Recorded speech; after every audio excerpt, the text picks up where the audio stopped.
अस्सलाम वालेकुम साथियों। बिहार में विधानसभा का चुनाव होना है और बैरिस्टर असदुद्दीन ओवैसी की एआईएमएम पार्टी पूरी मजबूती के साथ बिहार चुनाव की तैयारी कर रही है।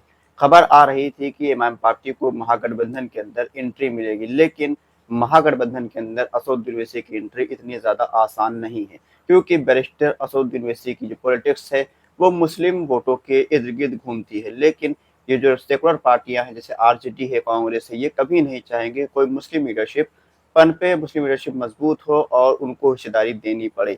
यही एक राज है जो इमाम पार्टी को महागठबंधन में शामिल होने से रोकता है। महागठबंधन को असदुद्दीन ओवैसी की पार्टी ने अल्टीमेटम दिया है कि उनको आप महागठबंधन में शामिल करें, वरना इमाम पार्टी अकेले अपने दम पर भी चुनाव लड़ने के लिए तैयार है।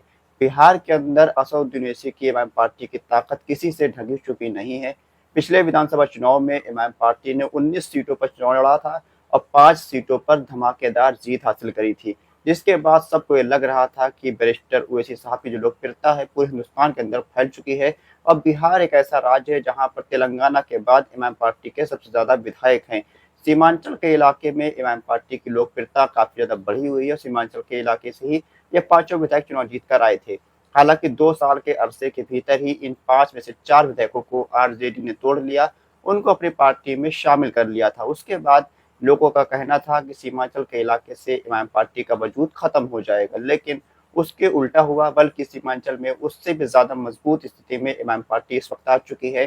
कांग्रेस के 4 बार के विधायक रहे तौसीफ आलम इमाम में शामिल हो चुके हैं। इसके अलावा दर्जनों बड़े नेता जेडीयू, कांग्रेस और आरजेडी के इमाम पार्टी में शामिल होने के लिए लाइन में खड़े हुए हैं।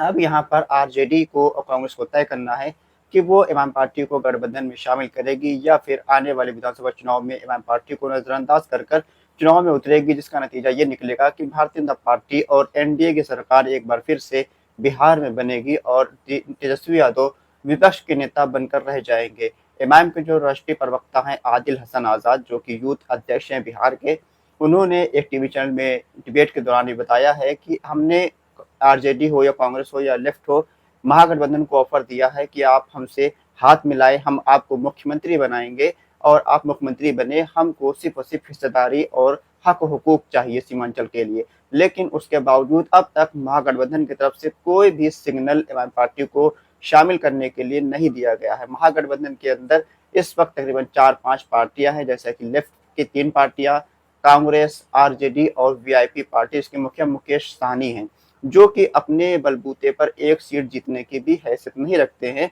उनको भी गठबंधन में शामिल किया गया है, लेकिन इमाम पार्टी को गठबंधन में शामिल नहीं किया जा रहा है, क्योंकि इमाम पार्टी मुसलमानों की बड़ी जमात है, मुसलमानों के हक हुकूक के लड़ती है और मुसलमानों को बराबर के हिस्सेदार बनाने के लिए कोशिश करती है। लेकिन ये लोग चाहते हैं कि मुसलमान सिर्फ इनकी दरी बिछाए, इनके लिए कुर्सियां लगाए, इनको सिर्फ और सिर्फ नारेबाजी इनके लिए करे। लेकिन असदुद्दीन ओवैसी की पार्टी इस वक्त पूरी मजबूत है, अकेले दम पर भी 50 सीटों पर चुनाव लड़ने की तैयारी इमाम पार्टी कर रही है। अगर गठबंधन में शामिल होती है तो इमाम पार्टी 10-12 सीटों पर भी चुनाव लड़ने के लिए तैयार है। लेकिन महागठबंधन पूरी कोशिश कर रहा है कि इमाम को गठबंधन में शामिल न किया जाए और आने वाले चुनाव में अकेले चुनाव लड़ा जाए और इमाम पार्टी को खत्म कर दिया जाए। लेकिन सीमांचल की आवाम मजबूती के साथ इमाम पार्टी के साथ जुड़ी है और सीमांचल से इस बार 7 से 8 सीटों पर इमाम पार्टी की चुनाव में जीत हो सकती है। ऐसा भी इंटरनल सर्वे से रिपोर्ट आ रही है। आपकी क्या राय है, इमाम पार्टी बिहार के अंदर कितनी सीटों पर चुनाव जीत सकती है?